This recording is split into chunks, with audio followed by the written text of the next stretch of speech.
Sound. This is take two because I forgot to turn one camera on. So there we go.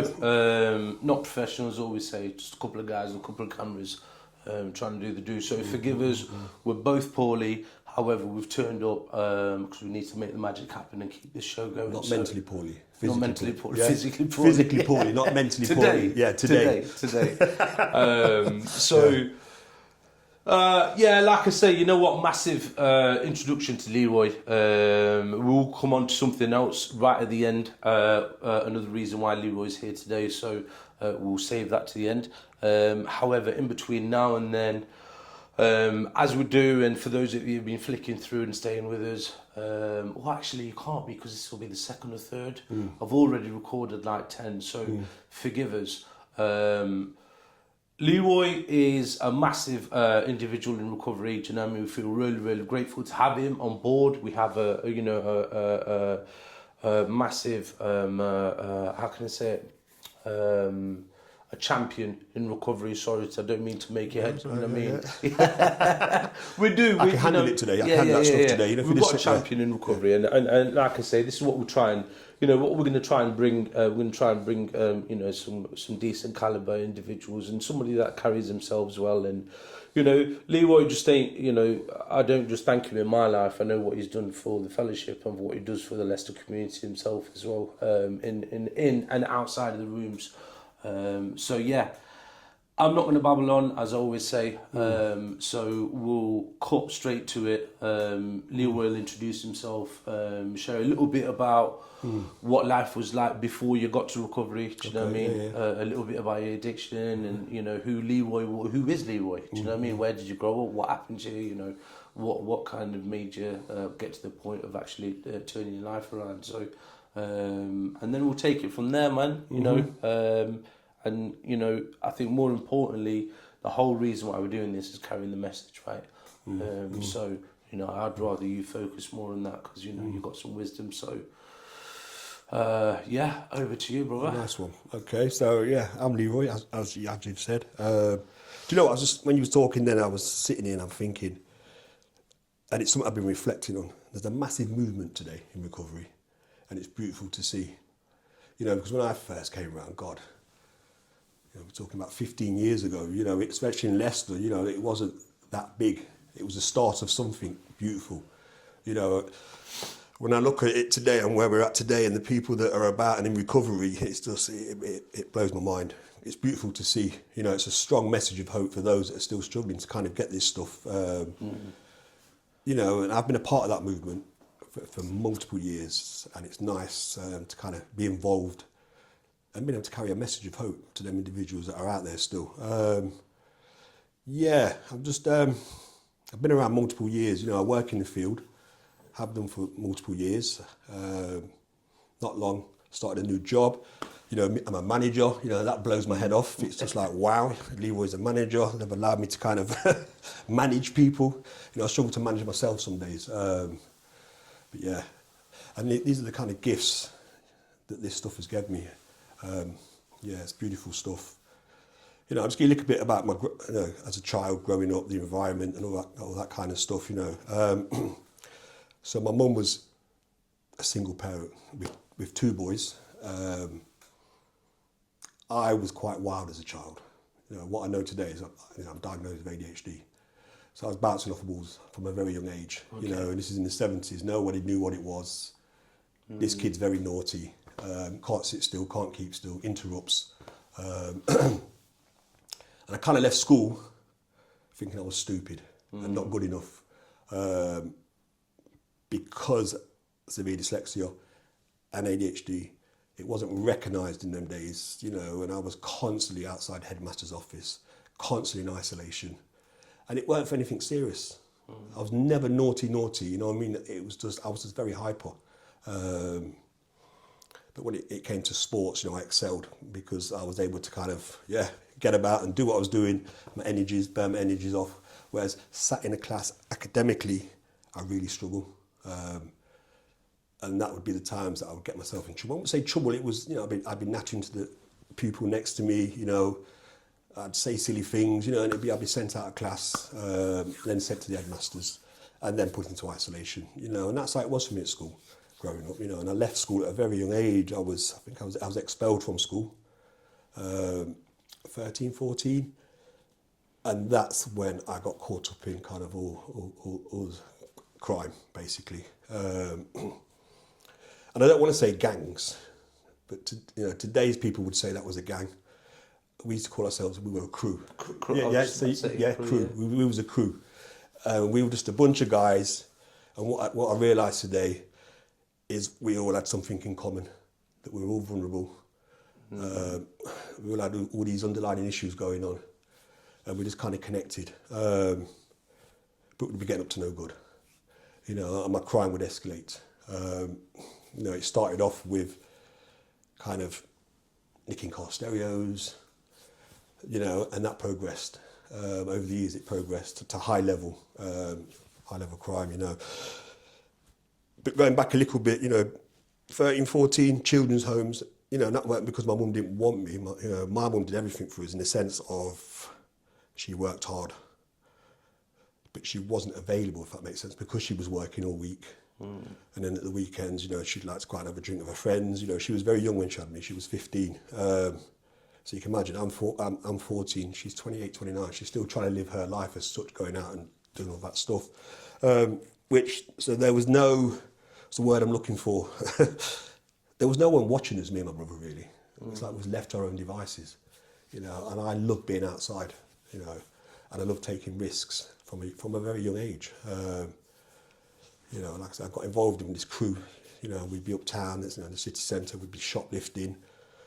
And we were shoplifting to get enough money for cannabis and some alcohol. So later on in the evening, we'd go around somebody's house, you know, and, you know, we'd just get smashed. I remember the bongs. We'd do the bongs, the bucket bongs, we'd do all sorts, and, you know, and pull whiteys and being sick and, you know, but it wouldn't stop us. We'd go back for more. At that moment in time then, I didn't realise I had a problem. Even though what I do, when I reflect back to my kind of early days and the substances that I used to take, I used to sniff deodorant, I started drinking, you know, and I started smoking lots of cannabis. I'd take it to another level. I was the one that would be pulling the whitey, you know, I was the one that had to be carried home, you know, I'd just take it. Whereas my friends wouldn't, I would. And then that kind of obviously progresses on, doesn't it? You know, the drugs. I'm not going to go into all the drug dialogue, no. But you know, I've done the majority of drugs out there, yeah. and I've done it to obliviation. But again, you know, I'd have this crew. You know, as I'm getting a bit older, I realised the power of selling drugs and what that gave me. Because I think when I hear people talk about they felt like they didn't fit in and needed to belong to something, and I didn't really feel that way. But at the same time, I must have done, because I was that guy that would put myself on you. I wouldn't give you the chance to kind of say, oh no, Leroy, I'm busy, I'm doing something. I'm on you, I'm hanging out with you as much as you might have want. And I put that down to my ADHD. I was very, very hyper. I was always on the go. You know, and like I said, just going back to the crime, you know, and like I said, it was escalating. So in and out of children's homes, and that was no fault of my mother's. You know, she would do everything to try and get me back home, but obviously it was the courts who would remand me to children's home. As a care of authority, I'd be remanded. Because I was like a walking path of destruction. If it weren't nailed down, I'm having it, you know, and it was constant. I'm racking up all these offences. And it wasn't long before I was sent to a young offenders institution. I was 14 at the time. And I spent 4 days in there. That's early, man. Yeah, that's early. This is what I'm saying. I was just about to say, I wonder how old he was. Yeah, I was about to ask, what was that, 18, 19, 14? 14 was my first time in the young offenders institution, and I spent 4 days there while they was waiting for a secure children's home for me. The clothes didn't even fit me. Wow. The clothes didn't fit me. But yeah, I spent 4 days, and then they found a children's home, and I was sent off to this children's home. But what I will say is, from 14 to about 19, I was constantly in young offenders institutions. I wasn't out long. I was in more than I was out. Yeah. And it was never for anything serious. It was just silly things, you know, shoplifting. I say silly things. You know, I used to burgle pubs, I'd burgle co-ops, the odd robbery even there. You know, and my first young offenders sentence was 18 months. And to me, that was like a lifetime. In fact, it felt like a lifetime. I would have been about 16 when I got that. I did 13 months. And that was my first real experience of kind of prison. I say prison, young offenders, but because I got moved from my local young offenders to one in Northampton, Wellingborough. I don't know if you've heard of it. It used to be a young offenders institution, you know. And when I got there, you know, I was terrified because I'm surrounded by all these Londoners that were intimidating, and they had all these different little gangs. But I just kept myself to myself majority of the time. I just kind of got out of there as quick as I could. But it didn't stop me. It didn't become a deterrent. Because I remember coming back onto my estates in Leicester and the boys saying, the boys were saying, well done, man, you know, and I'd look at the chest, I've been down the gym. And it just massaged my ego. It just reinforced at that time me continuing to do what I'd been doing. Like I said, prison wasn't a deterrent. In all this, while this is all going on, you know, I'm destroying my mother. My mother's looking in and seeing all this stuff, you know, even though I wasn't living with her because obviously I was in and out of care home and in and out of offenders institutions. And it's like I'd met myself homeless as well. I would sleep anywhere. I wouldn't go back home, I'd sleep anywhere.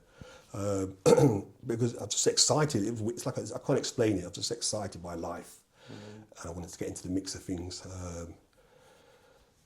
And that lifestyle carried on for 25 years. You know, like I said, obviously the crime escalated, got more serious, more not professional, but, you know, I got involved in drugs, selling drugs, and, you know, on a big scale. I like the money. I like what came with it, if that makes sense. Like the power, the control, I loved all of that.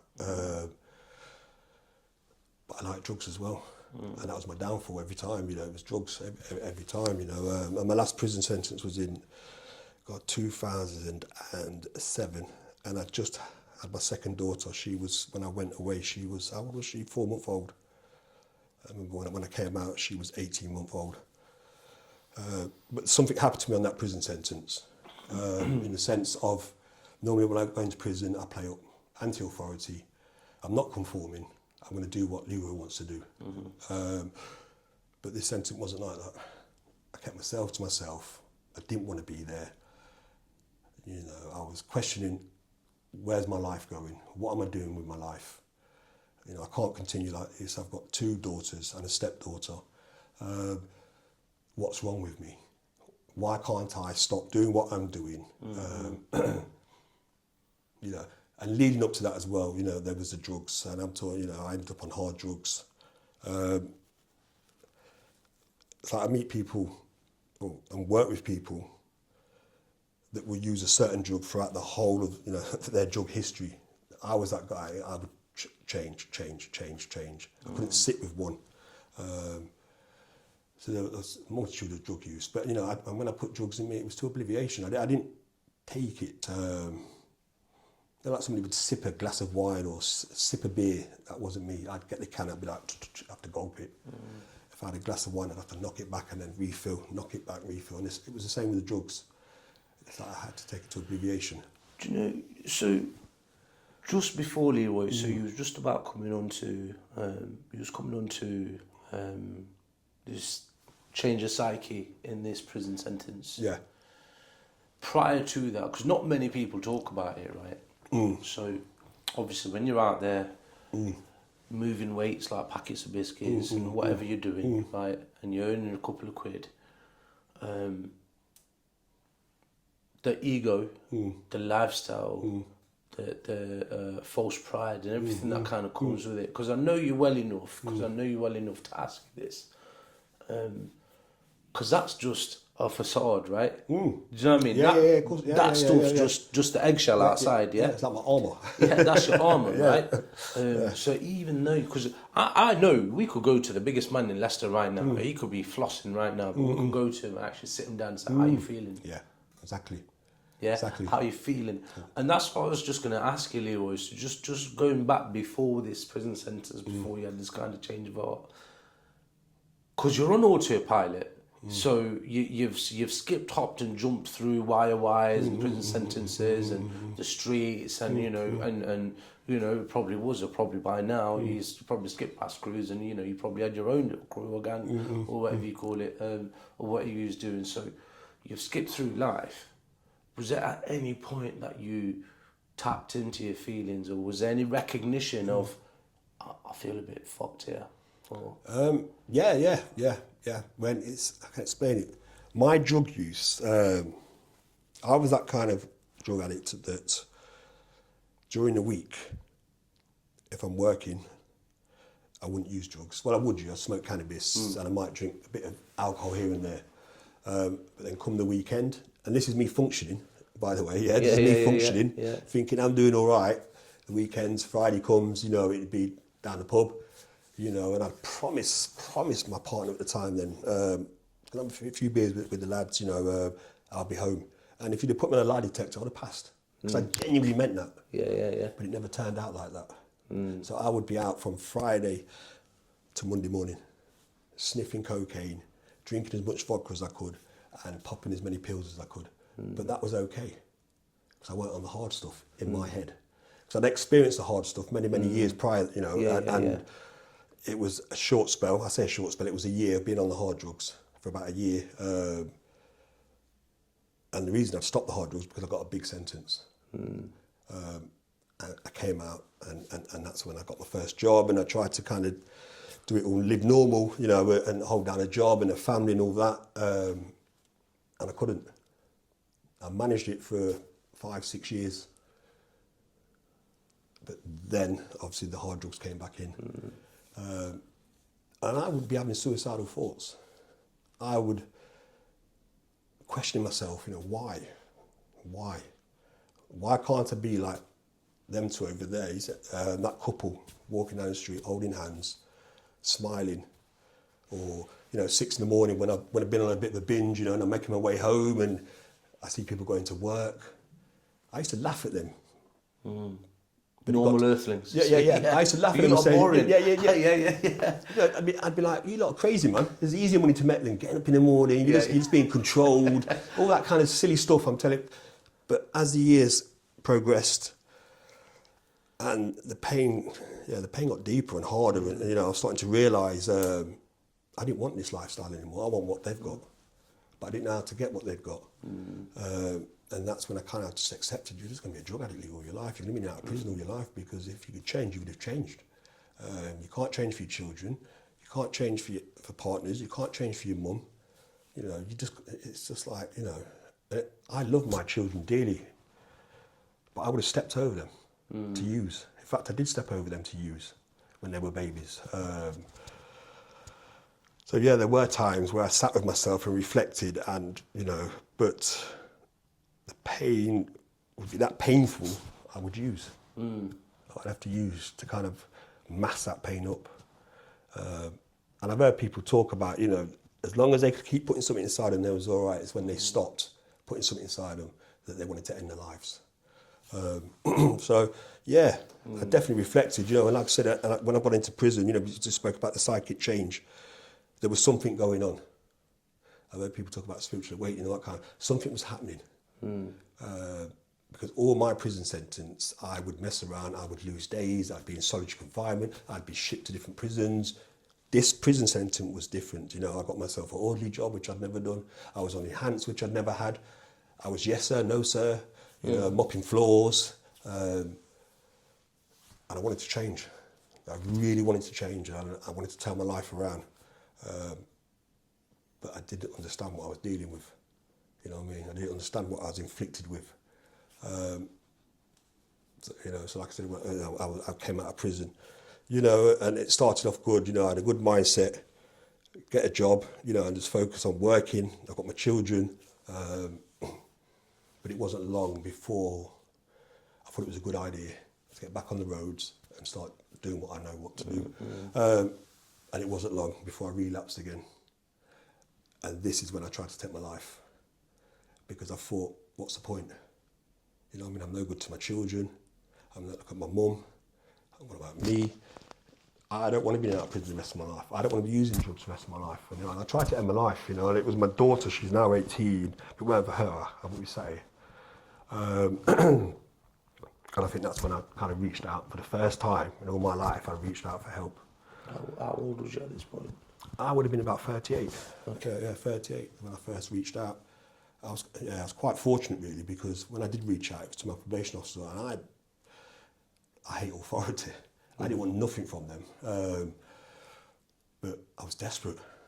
I could see where my life was going again. I could see that I was slipping back, and I didn't have another prison sentence in me, if I'm honest with you. And the fact that I tried to take my life, you know, that said quite a lot. I must have been really desperate. And I was ashamed. I was ashamed of what I'd become, because I grew up on this estate. I had my crew, you know, and we was quite, were we respected? Yeah, I'd like to think we was respected. You know, I'd become quite ashamed. I'd hide away. You know, my phone would be ringing, my friends would be ringing, I'd ignore them because I was ashamed of what I'd become again. I met a gentleman that's accessed support groups, and I was speaking to him and I was explaining, you know, from my experience, I think I was 4 days clean. I said, but from my experience, I know I'm going to relapse. I know. I need help, you know. And he suggested that I come along to this group. You know, so I met him, went into the group, and I sat there. And for the first time in my life,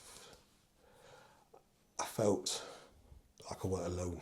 I felt so alone. I had all this stuff inside me that needed to come out, that I've been carrying for years. And I'm sitting there and I'm listening to these members in this group talking, and I'm identifying and stuff's resonating. And I just thought, wow, it ain't just me then. You know, because I thought I was a bit off key, a bit mad, you know, something not. So when I'm hearing these people talking, I realise it isn't just me. And then the reading from books and cards, and it's all making sense. It's all making sense. And I left that group that night feeling so much lighter. So you must have found some massive sense of relief. Mm-hmm. Yes. Like I said, it's freedom, isn't it, from self. I was so consumed with self, all about Leroy. I've not realised how lost I was, and kind of, yeah. It's the lifestyle that I was living wasn't for me. The things that I was doing were wrong, and that was eating me up. So I would use to escape them feelings, as well as other stuff that had gone over the years. And as a child, you know, I would put something in me to take me away from having to sit with that stuff and think about that stuff. So yeah, definitely freedom. You know what? Yeah. As you were sharing, and I don't really get this too often, Yeah. but as you were sharing, I was kind of picking up the anxiety-driven lifestyle that he was living. Just because I was there whilst you were just sharing it, I was thinking about it, and I was thinking, you know, every day we'd get up, you know, and we'd put on the facade again just before we open the door, before we wake up on the estate. Go in the wardrobe and get that facade out and put it on. The mask. Put this mask on. Do you know what I mean? And it's talking about someone else to it on another podcast, but kind of just like that facade that we carry, so hard, man. I found that hard. I found that stuff hard. I find it real hard to, you know, continue on for years and years and years, and you know, kind of like just carrying someone that effectively, now that I'm comfortable in saying that wasn't me. Yeah. It's weird, because sometimes I think, where's my Oscar? Yeah. You know what I mean? Where is my Oscar, man? Because for 25, 30 years, everybody believed that I was this person. I pulled it off. I was a great actor. I pulled it off. I kind of made this person, this wannabe gangster on the estate, and really I was just a scared individual, scared child. You know, but the way I'd mask it up was with violence. That's how I'd mask it. Violence was a mask for me, because I didn't want people to see who I truly was or what I was truly feeling, if that makes sense. It does, of course it does, of course it does. And I connect with the relief of dropping it. Because that's hard work carrying that. It's hard work. What people don't understand, you know what I mean? Carrying a persona out there when you're broken inside. You know what I mean? For yourself, you know, a little bit harder. You had so many more things going on. But carrying that and then coming to the rooms, you know, just talking, we'll swing it back round onto, you know, coming into the rooms and kind of finding your feet. I think it's really important to capture what you have anyway, what you share with us. So, you know, moving a little forward on from, you know, the relief, I found when I came, you know, to the rooms, I found I was, at that time, this time round, it was like 35 years old, sat in a rehab, given a piece of paper. So what's your favourite food, favourite TV show, favourite person in the world, what do you like, you know, what movies, and I can't remember something with the I broke down, Leroy, because I didn't know. I didn't know who I was. Do you know what I mean? Because I'd been, effectively, me using, I've been on standby, right? So I've been standby, watching the world, resenting them too, resenting them too, thinking, why you got a comfortable life? You know what I mean? Going on holiday again, are you? You know what I mean? But now it was sort of like learning myself again. So what was that like for you? Because obviously you're the lifestyle that you was living now to the lifestyle you're living now is completely different. It's still ongoing work. It's still ongoing work because them behaviours and them masks were ingrained, and I didn't know any different. So when I first come around, like yourself, I remember someone said to me, "What's your aspirations, Leroy?" I went, "What? Your aspirations?" I was like, "What do you mean aspirations? What's your goals?" I didn't have any. No. I didn't have any goals or aspirations in life. And I always remember when I was a kid at school, I did. You know, I wanted to be a deep sea diver. I really wanted to be a deep sea diver. Wow. Then I wanted to join the army, you know. But this stuff had just been pushed to the side. So when I first came around, someone said that to me. And I remember someone saying to me about talking about relationships and, do you have a relationship? That meant it was a male. And I was like, what? I ain't gay. I'm not gay. And they were like, what? I didn't get it. You know what I mean? That's how uneducated I was. I didn't get it, you know. And for me and you've got a brilliant relationship. You know what I mean? Whereas back then, I would have said, "No, man, I ain't gay." That was my mentality. So I've had to learn a hell of a lot about myself. And I know early days, I think the first 6 months, a year was great. You know what I mean? It was like, yes. Honeymoon period. All that. And then life kicks it bang. And I didn't know who I was. And I felt like raw, vulnerable. I was scared. It got to the point where I was scared to act in a certain way. I was always very, very conscious of myself, if that makes sense, because I knew where I came from and I knew the behaviours that I carried were ingrained. You know, the slightest thing, if it upset me, I would be, ah. You know what I mean? So I'm having to try and manage that. You know, and I remember people saying that I could be quite intimidating. So that was going on for me as well. And I didn't want to be intimidating. It's the worst thing I want to be is intimidating people. So I'm aware of that. So I was just lost when I first came around. I was just lost, but it was always told to stick with what you're doing. Hang out with the winners, you know, and you'll be okay. And that's all I've done. Because funny thing is, you know what you talk about intimidating. So obviously the work that we do, we delve a little bit deeper, shortcomings, defects, etc. Let's have a look at some of the dark corners of yourself. And it is a work in progress. And this is what, you know, when family do ask, you know, obviously I don't go around, I don't need to over-explain to myself because we don't need to do that today anymore. But, you know, when someone, you know, you're talking about traits of, you know, still being intimidating, you know, for me, I've still got traits of, you know, I've still got a short fuse and I've got to carry resentments a little bit longer than I need to. I like to sit on them for a little bit. We all do that, brother, man. We all do that. A bit of pain, you know what I mean? Self-harm. So, And you know what? I'm going to sit here and cry and let you lot know I'm sitting here and crying, that kind of thing. Do you know what I mean? But that stuff, like you said, it's still there. It's still part of us, even though we've left that life alone. That life is there 5 years ago and for you, what, 13, 14 plus years, or wherever you're at.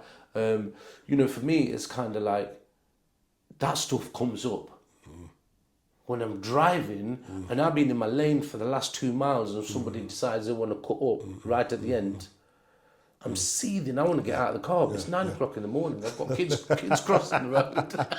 See, that's the kind of thing I would have got out of the car. Yeah. Early days in, I would have got out of the car. Yeah. And this is what I mean about, So, you know, this is when we talk about, you know, reaching out and talking and stuff. Yeah. But, you know, and I like that it's a work in progress. You know, initially I thought, fantastic, I've been clean for a year or two. Yeah. That's my whole life. But when my old ugly head starts to rear up in these kind of situations, is learning how to contain that and manage it and, you know, suppressing it here and there, you know, and you know, being able to live with it.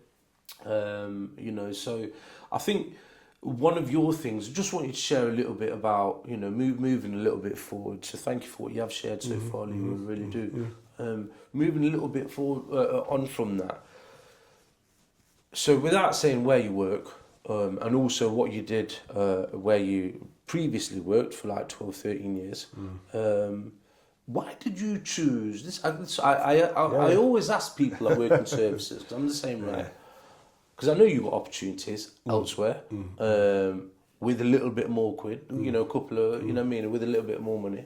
But why did you choose to work in services, and why do you still do that? And why do you still help out in meetings or in the recovery support group? Why do you answer your phone at 11 o'clock at night when someone's head's fallen off?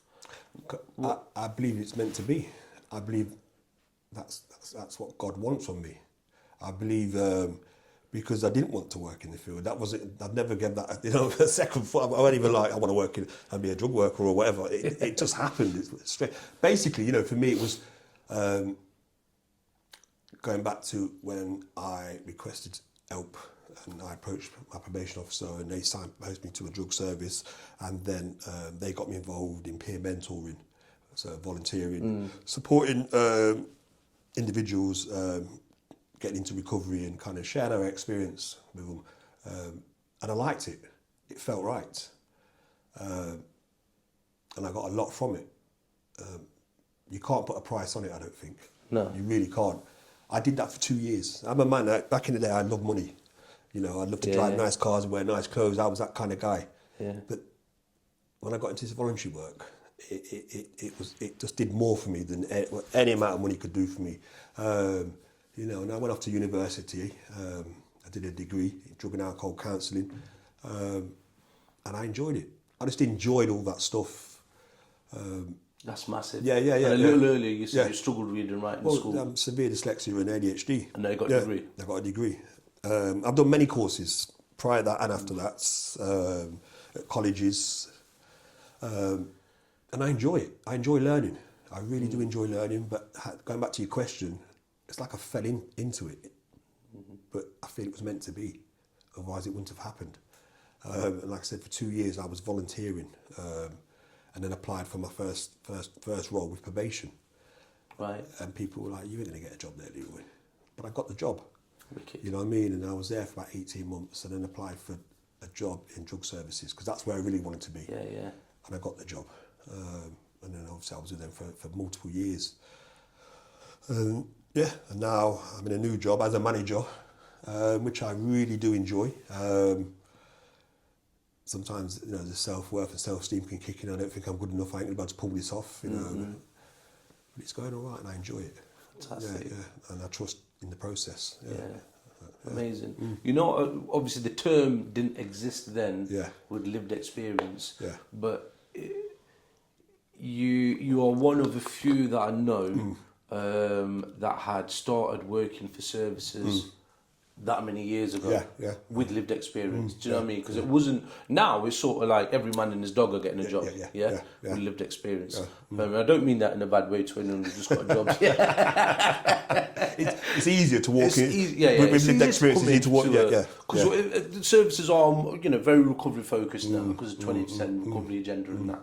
But prior to that, do you know what I mean? You fixed up, dusted yourself off and say, you know what, I want to give back in this format. And you know what, I know you, I've seen you, you know, not just in where we meet for support, you know, but in services as well. We work together, and that's when I see you working, when you're still 13 years later working in services, your enthusiasm hasn't kind of rubbed off. It hasn't gone down. I see you bright-eyed, bushy-tailed every morning coming in and challenging us as well as staff members. You know what I mean? I'm like, Leroy's there, go. Yes, quick, yeah. I think for me, it's not like a job.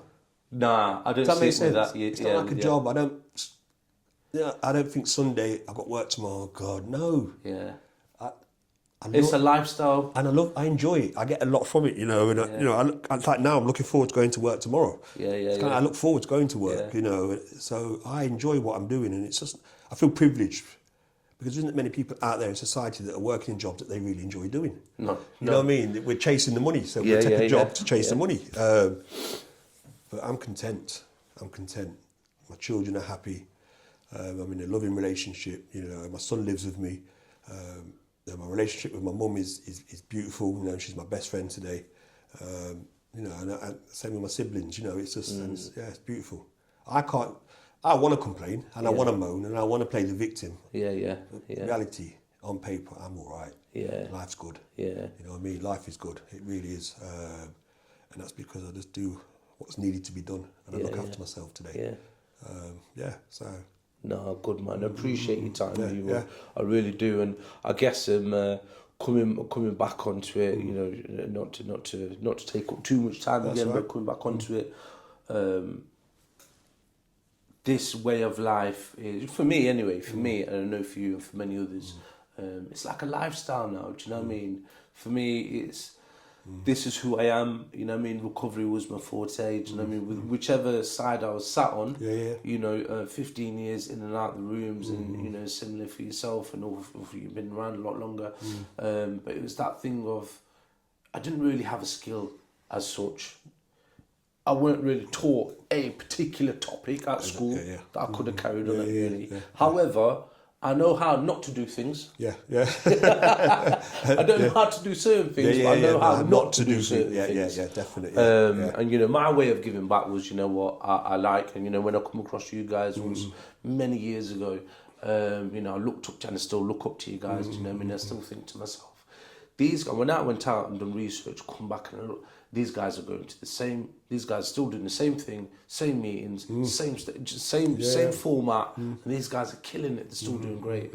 So you know, it's good to really good to see you guys still doing it, and you know, thank you for allowing me to be part of the process. Do you know what I mean? And now that's what I aspire. You know what? Without again, you sat right in front of me. I aspire to, you know, in 10, 15 years to still be consistent and still have that enthusiasm and still never get bored of answering your phone to someone in need at 11 o'clock at night. Sometimes I don't want to. You know, Sometimes I'm like, oh God. But, you know, that's just me kind of, I don't know, being me, selfish. I have to remember when I first came around, somebody was answering that phone for me.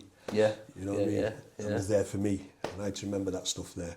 And, you know, one of the biggest, it's my son, you know, I have to be available and present for him. You know, my daughters are quite strong individuals and they know what they want out of life. One of my daughters, she travels, she's travelling now. But my son is a boy, he's 14. And I worry a lot about him. I don't need to be worrying, but I'm one of these heads that worry about things in life. And I worry a lot about my little man because I'd never ever want him to go down the path that I went down. So being there for him and being that positive role model and being able to guide him and direct him in life, you know, for me it's a gift, it's a blessing. But I can only do it being in recovery because when I'm not in recovery, I am selfish, useless, self-centered, all about me. You know, and I'm resenting and I'm blaming and you know what I mean? But it's not like that today. No. And you know, for those that are watching, you know, we do refer to things like this as gifts. You know, because this is something that we once turned a blind eye to. Like you say, you used to step over your kids. You don't need to do that today. No, it's not today. It's like my week. Then my weekend. Let's finish on this. My weekend has been all about football, you know, and it's like yesterday morning I have to get up in the morning, 8 o'clock, take my stepson to football training. Then I take my lad football training, and then today they play their matches. And that's my weekends. And it's just nice to be available for them, because I used to play football, high-level football growing up, and I had nobody on the sidelines. I had nobody taking me there, you know what I mean? So, yeah, and people will be thinking, and it is a minor, but to me it's not. It's big, it's massive, because on a Saturday morning, 15 years ago, I'd have been in a crack house, or in some pub, or hanging, or in prison. Missing. Just not available. Just not available. Yeah. Just not available for them. But today I am. And it's nice. And when they ring, I can answer straight away. I'm not, oh shit. I'll ring about later. And not even ring. You know what I mean? Yeah. So yeah, it's just nice. Beautiful. It's the simplest things for me. It really is. It's just the smallest, simplest things. So yeah, I'm a grateful recovering. Well, I'd say addict. Of course we can. Yeah. Yes, of course we can. So yeah, life's good. Life's good. It really is good.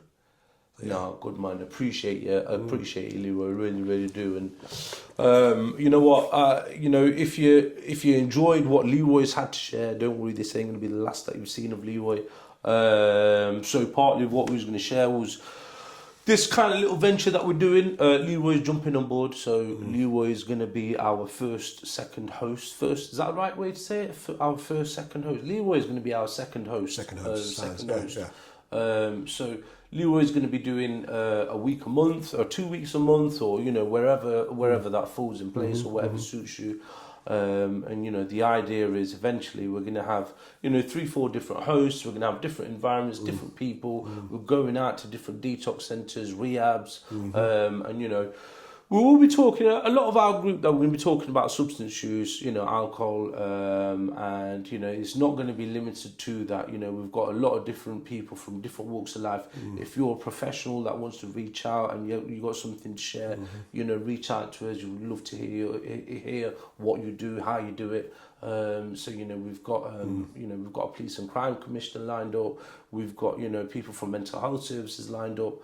And different treatment centres around the Midlands that we will connect to, and in this recovery per se. So it doesn't matter what form of recovery. But the reason why Leroy is going to be coming on, Leroy will share a little bit about what he's going to be doing. And we've got some exciting stuff coming. So I like to think so. Yeah, it's got similar stuff to yourself, really. Interviews, kind of with a bit of fun factor to it. Bit creative, recovery bingo, spin the wheel, and I'm hoping to get a few of us in having discussions around certain topics. We just want to get it out there, recovery. We get it out there to that still suffering addict that's out there, and just pump some hope.